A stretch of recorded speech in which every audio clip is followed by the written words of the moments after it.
Hi guys, welcome to my channel on YouTube, my Kudos Kitchen, where today I'm going to be making my version of Vesuvio potatoes. I know this won't be an authentic Italian recipe, so don't, comment and say, hey, it's not done that way. This is my version, so I'm gonna do it the way I like. I'm gonna do it with what I have in my kitchen, and it's gonna be delicious. So let me tell you what I'm starting with. I have some baby red potatoes. So I have an onion, and I know that's not authentic, but we're going with it. I wanted to use a shallot, but I didn't have any, so I'm going to use this sweet Vidalia onion. I'm going to mince it really finely. I have some lemon, fresh lemon. I'm going to use the peel and the juice, I believe. I'm pretty much winging this, if you don't already know.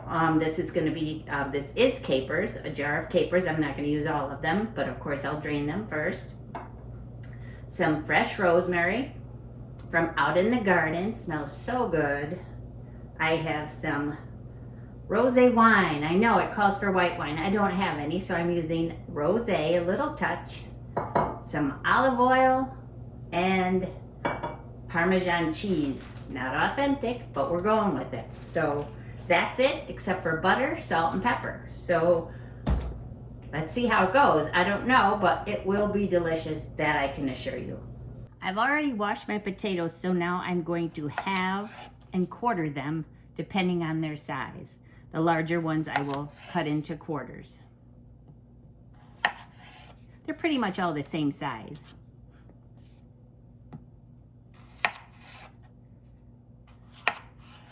Here we go.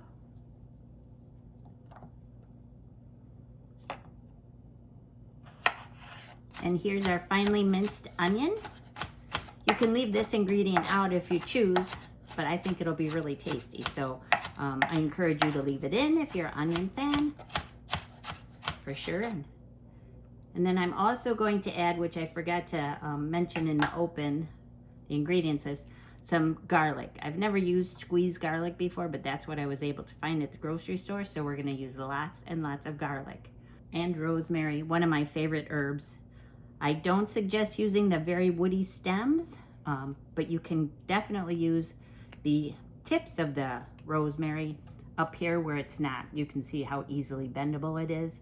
Down here, it's not so much. So we're gonna use maybe about a tablespoon of minced fresh rosemary.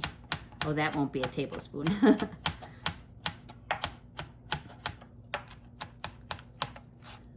Smells so good. You can also use dried. If you do use dried, don't use as much as you do of the fresh, because the dried is more concentrated after it has dried. So fresh herbs are always a little less potent than their dried counterparts. I'm gonna go ahead and take a few more leaves. Not many. I don't want it to be like overwhelming, because rosemary can be a very strong flavor. You can also substitute thyme if you like. Of course, parsley is always good. I thought about getting some tarragon from out in the garden, but I didn't. We're just gonna go with rosemary this time. And here's a little bit different way that I like to sometimes get the zest from a lemon, is use a peeler. Just take off a very few thin strips, trying to leave as much white behind as possible, because that's bitter.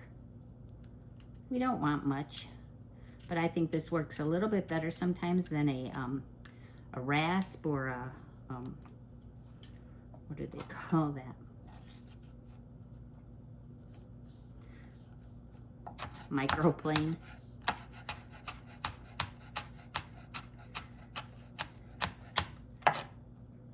And then I just go ahead and give it a good rough chop. Mince it up as fine as possible.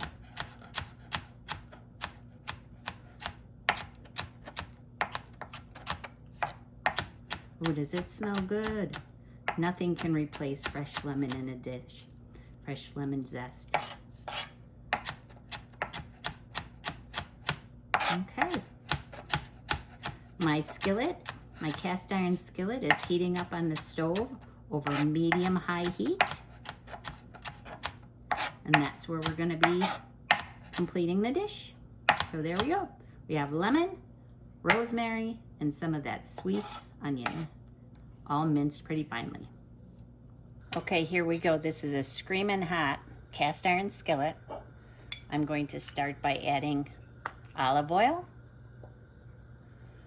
a couple tablespoons. Well, probably enough to coat the bottom because I really want these potatoes to... I'm also going to use butter for additional flavor. And the oil will prevent the butter from burning.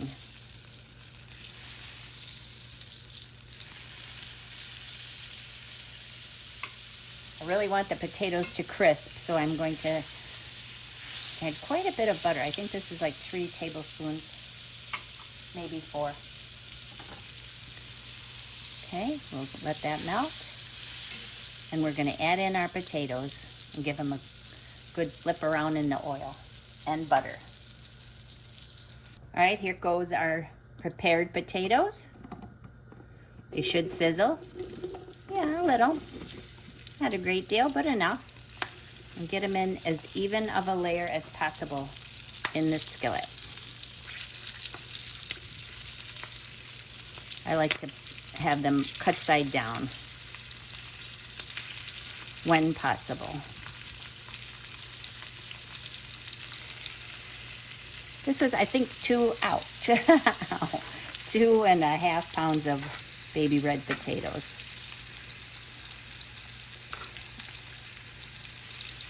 Okay.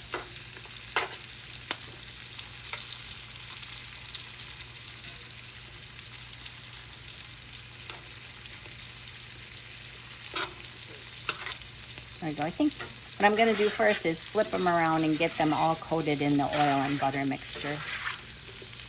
And then I will work on getting them cut side down in the skillet. There we go. As many as possible.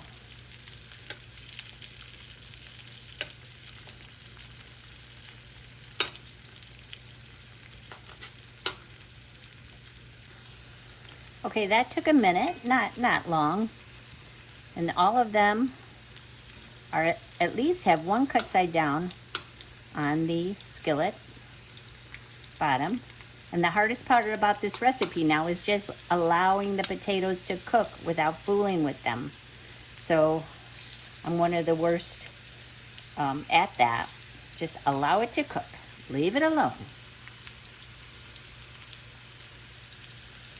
They'll form a nice golden brown crust. Yum. I'm also going to add some salt and pepper at this time.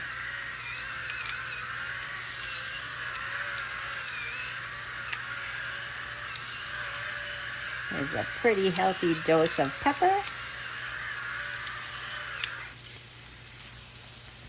And a good bit of kosher salt.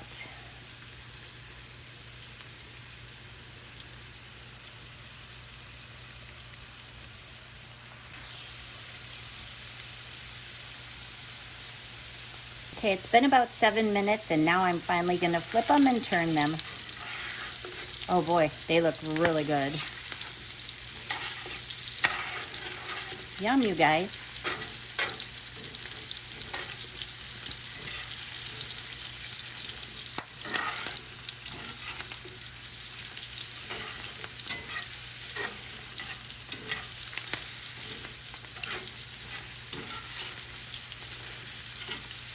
And now it's time to add the onions, those sweet onions that I minced up earlier, the rosemary, and the lemon zest. Get them all in there.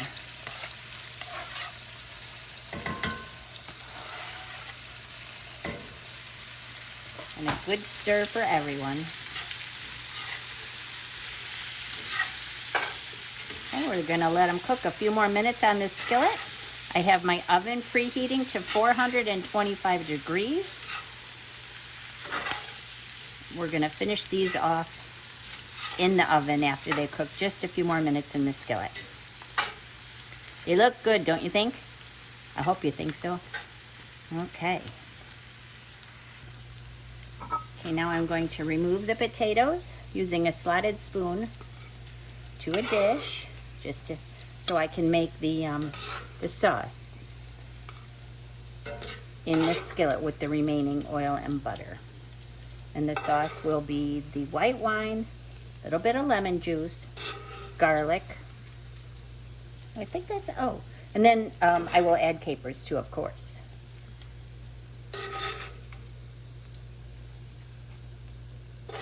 And then I'll finish with Parmesan cheese, but that comes later. Okay. Oh, wow. Looks so good. So, so good. I decided I was going to add some flour to thicken up this base for the sauce for the potatoes. So I added about 2 tablespoons of flour. Maybe I'll go with 3. Yeah, I think I will add 3. And I turned the heat down to just a medium 1/3 tablespoon of the flour. Just stir it in good, mix it well. I have not added the garlic yet, but I will do that next. I'm gonna add about 2, I'm gonna call it 2 tablespoons of this squeezed garlic. Might seem like a lot. You can use as much as you like or as little as you like, depending on how much of a garlic lover you are. Give it a good stir. Now's the time I think I'll also add some capers. If you're not familiar with capers, they add like a pickly kind of briny flavor. They're so good, especially in a sauce that's rich with butter and oil. It kind of cuts through that and balances out the flavors really nicely. I'm gonna go with 3 heaping teaspoons of capers. I think that'll be good. Another good stir.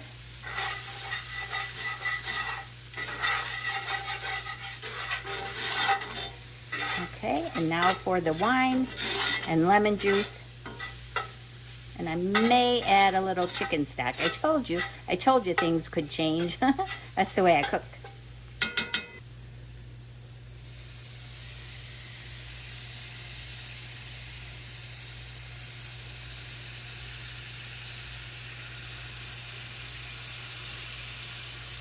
Catch the seeds in your hand. All right. I'm gonna say that's about a tablespoon-ish of lemon juice, about a 1/4 cup or half of the rosé, but white wine is probably preferred. Use what you have and give it a good stir. And now we'll notice that the sauce is thickening because of that roux we made, the flour, adding the all-purpose flour. And yes, it is pretty thick, so I am going to be adding some chicken stock to this, and then we'll have VESUVIO potatoes and gravy. That doesn't sound too bad. Okay. VESUVIO potato, about a cup of chicken broth. Again, give it a good stir, and then I'll pop the potatoes back in to the skillet, and then they go in the oven.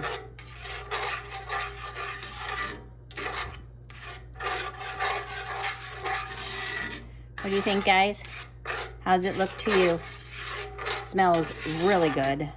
Really good. I can smell the rosemary, the garlic, some of the wine. I'm going to add a little touch more of chicken stock just to kind of thin this gravy out a little bit. So maybe, I guess it winds up being a 1.5 cups of chicken stock or broth. Okay. And this is still going on at like a medium-low heat. Okay. Now we add the potatoes, the pre-cooked potatoes, back into the skillet with all their yumminess. Get it all out. Oh, yum. And toss those potatoes well in the VESUVIO gravy. Oh gosh. Okay. Well, nobody's going to be mad at this when you bring it to the table.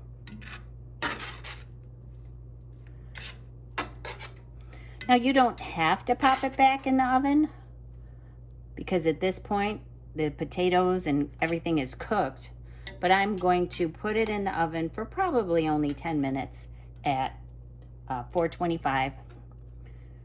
Top it with some cheese, pop it in the oven, and then, yeah, then it's ready. So let's do that quick. Here's some shredded parm. Then before serving, what I'll do is I'll top it with an additional rosemary, just so people know if they don't smell it already. There's rosemary in here. Yum. Oh, gosh, that looks good. Okay, pop it in the oven for, like I said, about 10-12 minutes, and then it's time to eat. So here we go, you guys. This dish that started out as VESUVIO potatoes morphed into VESUVIO potatoes and gravy, and oh man, does it smell good. Now at this point, if you wanted, or you could have done this a little earlier, sprinkle some frozen peas in before it's time to go in the oven. That would be very good. I did not do that. Thinking about still doing it now, but anyways, here you can have a look. I am not mad about this at all. Oh, this would be like, oh, the perfect side dish for chicken, beef, you name it, pork, oh my gosh, by itself. You know, you could add cooked chicken to it and make a whole meal. Oh, I think it would be great with anything. So I do hope you enjoy this recipe, and I'll get the full recipe posted to my blog as soon as I can. But for now, here you are, VESUVIO potatoes and gravy. Enjoy, you guys. Thanks for visiting. It's time to eat.